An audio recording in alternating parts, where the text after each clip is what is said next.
नमस्कार, नई परख पर आप सब लोगों का स्वागत है। अखबारों में प्रकाशित होने वाले लेखों पर अपनी चर्चा के श्रृंखला में आज हम एक लेख पर चर्चा करेंगे। यह लेख प्रसिद्ध राजनीति विज्ञानी, सामाजिक कार्यकर्ता, राजनीतिक कार्यकर्ता योगेंद्र यादव के द्वारा लिखा गया है। जंग मॉडल कोड ऑफ कंडक्ट, यह इस लेख का शीर्षक है। 29 अक्टूबर को यह लेख प्रकाशित हुआ था द इंडियन एक्सप्रेस अखबार में। और इस लेख में योगेंद्र यादव ने एक बहुत ही महत्वपूर्ण विषय की चर्चा की है। उस विषय पर मैं आऊँगा और इस लेख में जो तर्क प्रस्तुत किए गए हैं, उसके बारे में हम बातचीत करेंगे। मैं उन बातों को, उन तर्कों को थोड़े और विस्तार में आपके सामने रखने की कोशिश करूँगा। लेकिन जो महत्वपूर्ण बात हम सबको याद रखने की ज़रूरत है, वह यह है कि कोई भी लोकतंत्र इस बुनियाद पर टिका होता है कि वहाँ पर जो संस्थाएँ हैं, वो कितनी मजबूती से काम कर रही हैं। और हम सब जानते हैं कि जब हम रिप्रेजेंटेटिव डेमोक्रेसी की बात करते हैं, प्रतिनिधिमूलक लोकतंत्र की बात करते हैं, तो प्रतिनिधियों को कैसे चुना जाता है, वह एक बहुत ही महत्वपूर्ण आयाम होता है उस लोकतंत्र का। हम ये भी जानते हैं कि ये धीरे-धीरे करके वक़्त के साथ इस व्यवस्था को बेहतर बनाने की कोशिशें अलग-अलग लोकतंत्रों में सामने आईं। हमारे देश में भी चुनाव प्रणाली को बेहतर बनाने की लगातार कोशिश हुई है। और उस कोशिश में मॉडल कोड ऑफ कंडक्ट का जो विचार है, वो बड़ा ही महत्वपूर्ण हो जाता है। कई बार आचार संहिता या मॉडल कोड ऑफ कंडक्ट जो ये शब्दावली आती है, तो ऐसा भ्रम होता है मानो कोई सख्त कानून है जो चुनावों के समय लागू हो जाता है। सरकारें भी इसकी शिकायत करती हैं कि भाई मॉडल कोड ऑफ कंडक्ट लागू है और हम कोई बड़ा कदम नहीं उठा सकते हैं। क्या सच में मॉडल कोड ऑफ कंडक्ट एक कानूनी संहिता के रूप में है? कुछ हद तक हम कह सकते हैं कि मॉडल कोड ऑफ कंडक्ट लागू होने के बाद अगर कोई कुछ कानूनों को तोड़ता है, कुछ गलत तरीके से व्यवहार करता है, तो चुनाव आयोग को उस पर कार्रवाई करने का अधिकार है। लेकिन सबसे पहले मैं आपको यह बताना चाहता हूँ कि यह मॉडल कोड ऑफ कंडक्ट का विचार कहाँ से आया। तो रिप्रेजेंटेशन ऑफ पीपल एक्ट के तहत और संविधान के प्रावधानों के तहत चुनाव आयोग को यह अधिकार प्राप्त है कि वो सही तरीके से चुनाव का संचालन करे। और अगर कोई दल या कोई प्रत्याशी गैर कानूनी तरीके से काम करता है, तो उसे ठीक करने या उस पर कार्रवाई करने का अधिकार भी चुनाव आयोग के पास है। लेकिन धीरे-धीरे करके किस तरीके से प्रत्याशियों को, राजनीतिक दलों को व्यवहार करना चाहिए, इसके बारे में एक विचार बनने लगा। कुछ सर्कुलर जारी किए जाने लगे चुनाव आयोग के द्वारा। 1960 के दशक में पहली बार केरल में इस तरह के एक मॉडल कोड ऑफ कंडक्ट या आचार संहिता की बात सामने आई। 1974 में 1974 में औपचारिक रूप से चुनाव आयोग ने इसे स्वीकार किया। 77 में उन्होंने कुछ इसमें संशोधन किया और धीरे-धीरे कर जो अलग-अलग चुनावों के अनुभव हुए, उसमें कुछ सर्कुलर जारी हुए, उसके आधार पर एक मोटी आचार संहिता तैयार हो गई, जिसमें तकरीबन 150 से ज़्यादा सर्कुलर शामिल हैं और उसमें 250 पेजों की एक पूरी की पूरी एक दस्तावेज के रूप में यह हमारे सामने आती है। अब इस मॉडल कोड ऑफ कंडक्ट के साथ एक जो दबाव आता है, जो चुनाव में भाग लेने वाले अधिकारी हैं, उससे भी ज़्यादा महत्वपूर्ण जो राजनीतिक दल हैं, उससे उसका लबो-लुआब यह है कि चुनाव बहुत ही पारदर्शी तरीके से हो। ऐसा ना हो कि चुनाव एक तरफ़ा हो जाए, ऐसा ना हो कि जो राजनीतिक दल हैं या उम्मीदवार हो मनमाने तरीके से आचरण करें।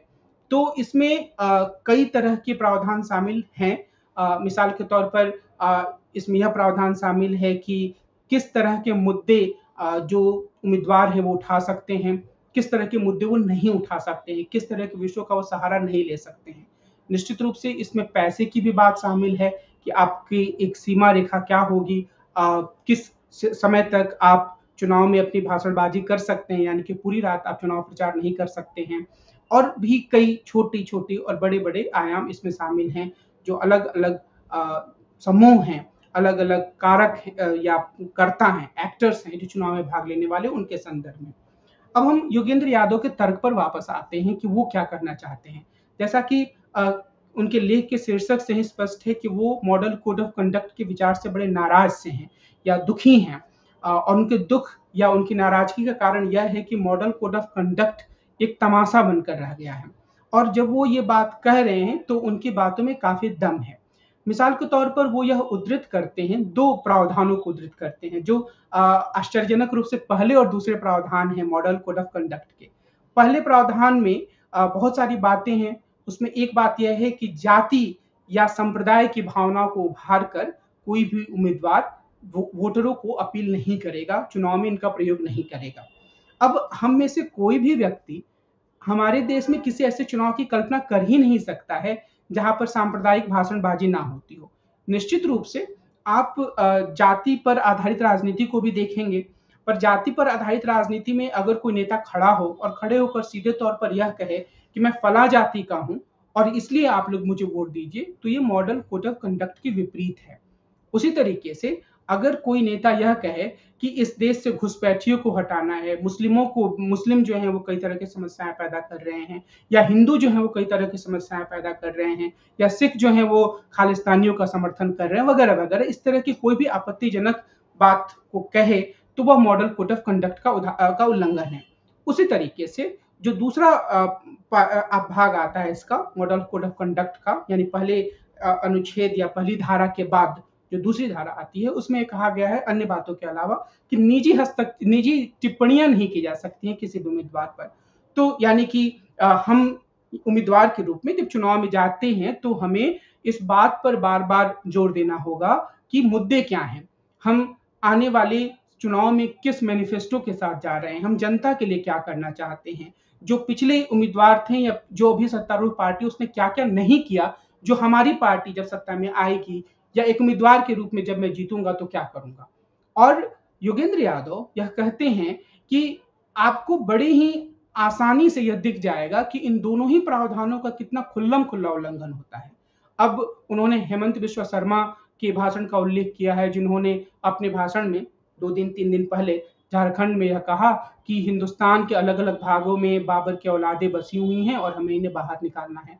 उसके पहले लोकसभा के चुनाव हुए और बाकी सारे नेताओं को भूल जाइए, हमारे माननीय प्रधानमंत्री जी कैसे कैसे भाषा का प्रयोग करते रहे हैं। उन्होंने यहाँ तक कहा कि घुसपैठी हैं हमारे देश में, उसके पहले वो लोगों को उनके कपड़ों से पहचानने की बात करते रहे हैं। और अभी भी आप देखेंगे कि कई सारे ऐसे नेता हैं जो इस तरह के भड़काऊ भाषण को देते हैं, उसके माध्यम से मतदाताओं को की गोलबंदी करने की कोशिश करते हैं।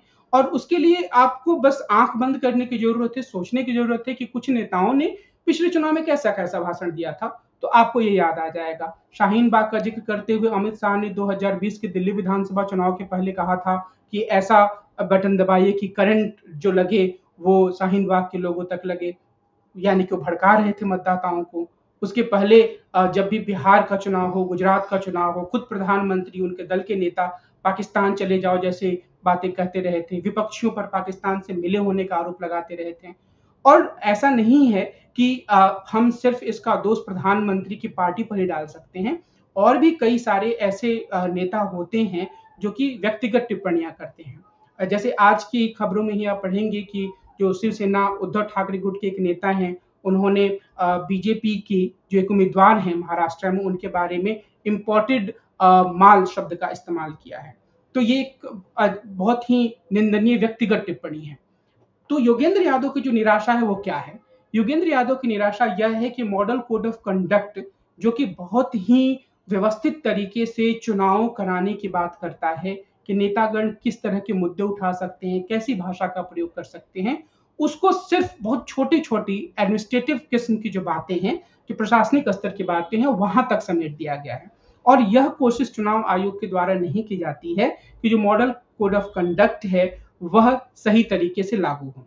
और योगेंद्र यादव इस सब मामलों में यह भी कहते हैं कि जो अगर रीढ़ की वाला चुनाव आयोग होगा तो उसके लिए बहुत सारे मॉडल कोड ऑफ कंडक्ट की भी जरूरत नहीं है, क्योंकि जो पहले के कानून हैं अगर वो उसे ही सही तरीके से लागू कर दें तो काफी बेहतर लोकतांत्रिक स्थिति बन सकती है।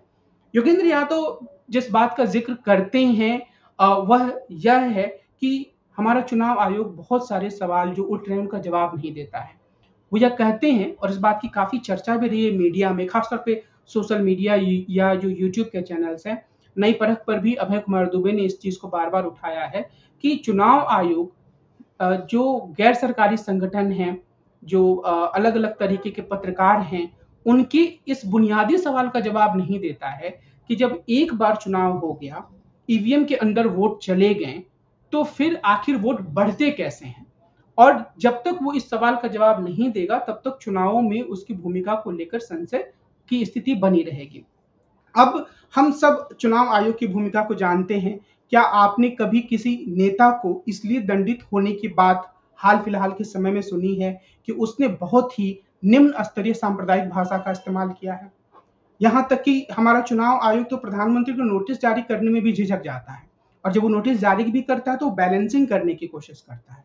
तो इस लिहाज से, और हम में से बहुत सारे लोग, मैं कहूँगा कि बहुमत इस चीज को मानने लगा है कि ये तो स्वाभाविक सी चीज है कि नेता हिंदू मुस्लिम करेगा ही, और अगर विपक्षी दलों के पास इसका जवाब नहीं है इस नैरेटिव का, तो ये उनकी कमजोरी है। ये बात सुनने में अच्छी लगती है, लेकिन बुनियादी चीज यह है कि हमारे देश के लोकतंत्र में इस चीज को दर्ज किया गया है कि चुनाव सांप्रदायिक मुद्दों पर नहीं लड़े जाएंगे। जो चुनाव होगा वो जनता के जीवन से जुड़े मुद्दों से संबंधित होगा। आप चुनाव में ध्रुवीकरण करने वाले मुस्लिमों के खिलाफ या हिंदुओं के खिलाफ या समाज के किसी भी तबके के खिलाफ नफरत पैदा करने वाले भाषण नहीं दे सकते हैं। और चूंकि एमसीसी यानी मॉडल कोड ऑफ कंडक्ट यानी आचार संहिता इन सब चीजों को बुनियादी रूप से दर्ज करती है, और ये सारी चीजें चुनाव आयोग के द्वारा नियंत्रित नहीं की जा रही हैं, इसीलिए योगेंद्र यादव इस चीज पर जोर देते हैं कि इसे कूड़ेदान में डाल देने की जरूरत है। हालांकि कई लोग यह कह सकते हैं, और शायद यह कहने की जरूरत है, और योगेंद्र यादव भी इसका इशारा करते हैं कि यह भी कहा जा सकता है कि भाई चुनाव आयोग अपनी भूमिका को सही तरीके से निभाए। चुनाव आयोग और उसके लिए बहुत लंबे एक तरीके से बदलाव की जरूरत है, क्योंकि आप देखेंगे कि चुनाव का डेट कब हो, चुनाव में किस तरीके से कितने चरण में चुनाव हो, ये सारी चीजें चुनाव आयोग जो है वो सत्तारूढ़ दल के इशारों पर, उसके कहने पर तय करता है। चुनाव आयोग की जो पूरी की पूरी जो एक विश्वसनीयता है वो काफी निम्न स्तर पर चली गई है, और उसकी एक लंबी श्रृंखला बनाई जा सकती है जो योगेंद्र यादव के लेख में नहीं है। पर मेरे मन में अभी एक उदाहरण आ रहा है। मिसाल के तौर पर चुनाव आयोग ने इस बात को मंजूरी दी कि राम रहीम को हरियाणा के चुनावों के दौरान छोड़ा जाए। राम रहीम चुनाव के समय वक्त बाहर आता है, और उसके बाद जो उसके गुर्गे होते हैं उसके प्रभाव वाले क्षेत्रों में हर एक बूथ पर जाते हैं, और वहां पर वो इस चीज को ध्यान देते हैं कि जो भी भक्त, कोट अनकोट भक्त राम रहीम के हैं, अगर वो आते हैं तो भारतीय जनता पार्टी को वोट दें। क्या ये चीज चुनाव आयोग के द्वारा रोकी नहीं जानी चाहिए थी? रोकने की बात तो दूर है, चुनाव आयोग ने इस पर अपनी सहमति की मुहर लगा दी। मैं कहना यह चाहता हूं, और योगेंद्र यादव का लेख भी इसी ओर इशारा कर रहा है, कि जो चुनाव आयोग है वो पूरी तरीके से ऋणहीन हो चुका है। चुनाव आयोग जब तक से अपने कर्तव्य को गंभीरता पूर्वक नहीं लेगा, तब तक से हमारे देश में एक बेहतर चुनाव हो सके इसकी संभावना कम दिखती है। टीएन सेशन के दौर को हर लोग याद करते हैं, और टीएन सेशन ने अपने दौर में ये इस चीज को दिखाया था कि अगर एक अधिकारी दृढ़ निश्चय का धनी हो तो वह संविधान से मिली शक्तियों के अनुसार काफी सारी चीजों को बदल सकता है। लेकिन ऐसा लगता है कि अब जो भी अधिकारी जिस भी पद पर जाता है उसके दिमाग में ये चीज आने लगती है कि इसके बाद अगला कौन सा पद है जो उसे मिल सकता है, और इसी के कारण हमारे देश की जो लोकतंत्र की या लोकतांत्रिक संस्थाओं की या चुनाव की जो स्थिति है वो बड़ी खराब हो गई है। और योगेंद्र यादव अपने लेख के आखिर में इस बात को कहते हैं, और मैं इस बात से सहमत भी हूँ, कि अगर बार बार यही स्थिति रही तो धीरे धीरे हमारे देश की चुनावों की स्थिति भी वैसी ही हो जाएगी जैसे कुछ हद तक पाकिस्तान और बांग्लादेश में है। अगर इस स्थिति से बचना है तो चुनाव आयोग को अपने काम को, अपनी भूमिका को काफी गंभीरता से लेना होगा। आज की इस चर्चा को मैं यहीं विराम देता हूं। अगले अंक में हम मिलेंगे और एक अन्य लेख पर चर्चा करेंगे, उसके बारे में आलोचनात्मक रूप से संवाद आपके सामने प्रस्तुत करेंगे। नमस्कार।